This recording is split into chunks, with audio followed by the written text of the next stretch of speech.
ఈ గ్యాంగ్లో ఈ ముఠాలో ముందుగా ఇదే భీమవరం ప్రజలు తిరస్కరించిన దత్తపుత్రుడితో మొదలెడతాను. వీరు చేసిన రాజకీయాలు ఎలా ఉన్నాయి అనే విషయం మీద ఈ దత్తపుత్రుడు పక్క రాష్ట్రంలో ఈయనది శాశ్వత నివాసం. అడ్రస్ ఎక్కడ అంటే మన రాష్ట్రంలో ఉండదు, పక్క రాష్ట్రంలో ఉంటాడు, నాన్ లోకల్. ఇంకా ఆశ్చర్యకరమైన విషయం ఏమిటో తెలుసా? పక్క రాష్ట్రంలో శాశ్వత నివాసం ఉంటూ పక్కవాడు సీఎం కావాలని ఏకంగా పార్టీ పెట్టిన వాడు బహుశా దేశ చరిత్రలో ఎవడో ఉండడు, ఈయన తప్ప.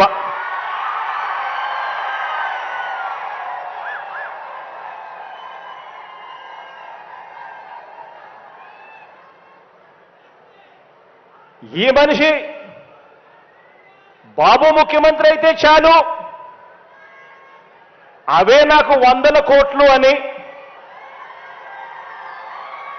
బాబు కోసమే తన జీవితం అని,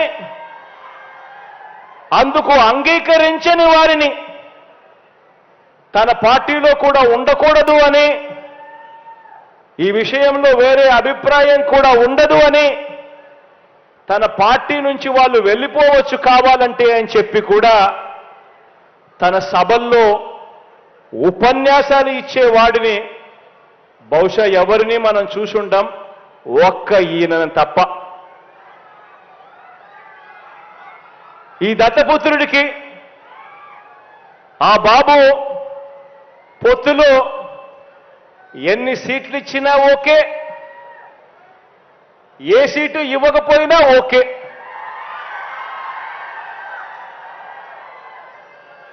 చిత్తం ప్రభు అనే త్యాగాల త్యాగరాజుని మాత్రం ఇప్పుడే ఈ దత్తపుత్రుడిలో మాత్రమే చూస్తాం. ఎవరైనా ప్రజల కోసం త్యాగాలు చేసేవాడిని చూశాం కానీ ఏకంగా ప్యాకేజీల కోసం త్యాగం చేసేవాడిని మాత్రం బహుశా ఎప్పుడు చూసుండం.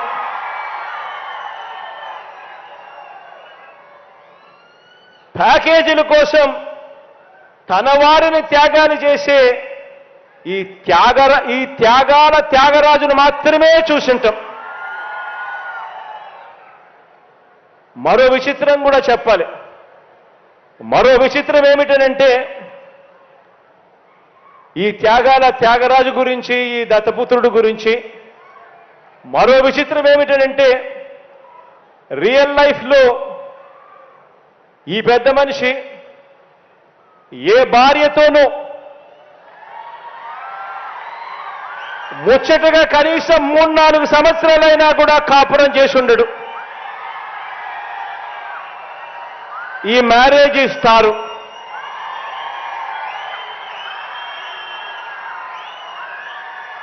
ఆడవాళ్ళను కేవలం ఆట వస్తువులుగా మాత్రమే చూస్తూ పెళ్లి అనే ఒక పవిత్ర వ్యవస్థను,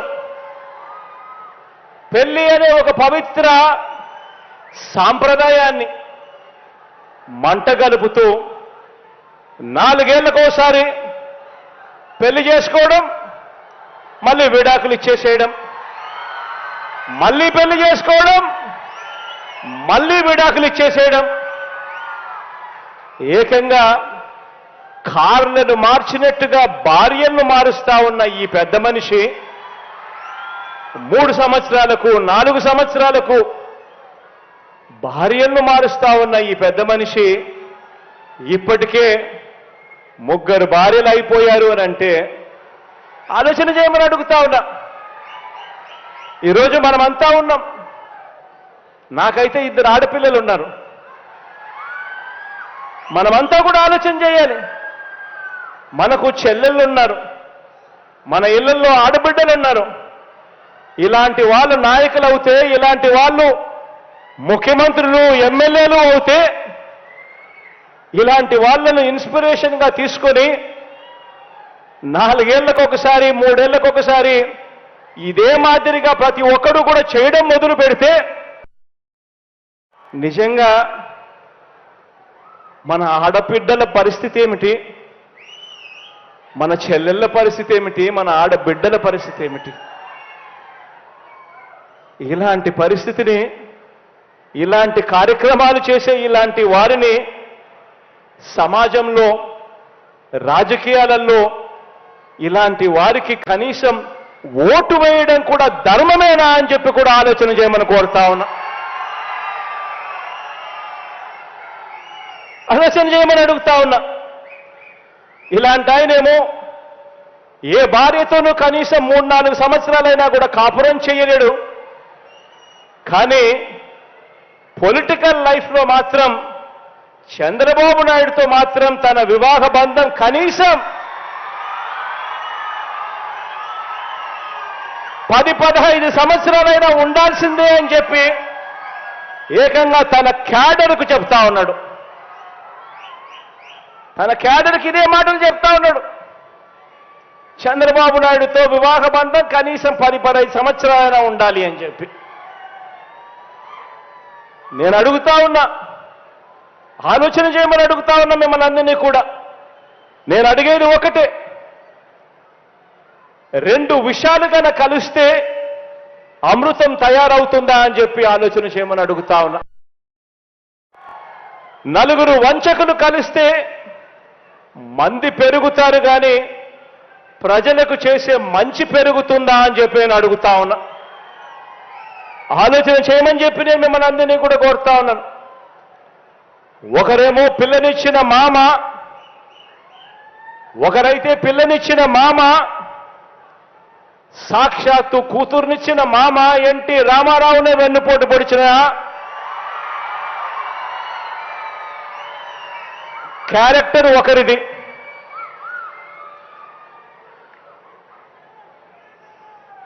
ప్రతి ఎన్నికల్లోనూ ప్రజలకు రంగురంగుల మేనిఫెస్టో చూపిస్తారు. ప్రతి ఎన్నికల్లోనూ ఆ తర్వాత ఎన్నికలు అయిపోయిన తర్వాత ప్రజలను మోసం చేస్తా ఉన్నారు. ఇలాంటి వెన్నుపోట్లు పొడుస్తా ఉన్న ఈ చంద్రబాబు ప్యాకేజీల కోసం తన వారిని తాకట్టు పెడతా ఉన్న ఈ దత్తపుత్రుడు, వీరిద్దరి కుటిల నీతిని ఏ ఒక్క పేద కుటుంబమైనా, ఏ ఒక్క పేద కులమైనా వారి వల్ల ఎప్పుడైనా ఎదిగిందా అని అడుగుతా ఉన్నా. ఎదగగలుగుతుందా అని చెప్పి కూడా ఆలోచన చేయమని అడుగుతా ఉన్నాను. ఇటువంటి క్యారెక్టర్ లేని, విశ్వసనీయత లేని ఇలాంటి వ్యక్తుల పరిపాలనలో ఏదైనా ప్రజలకు మంచి ఎప్పుడైనా జరుగుతుందా అని అడుగుతా ఉన్నాను. ఆలోచన చేయమని అడుగుతా ఉన్నా.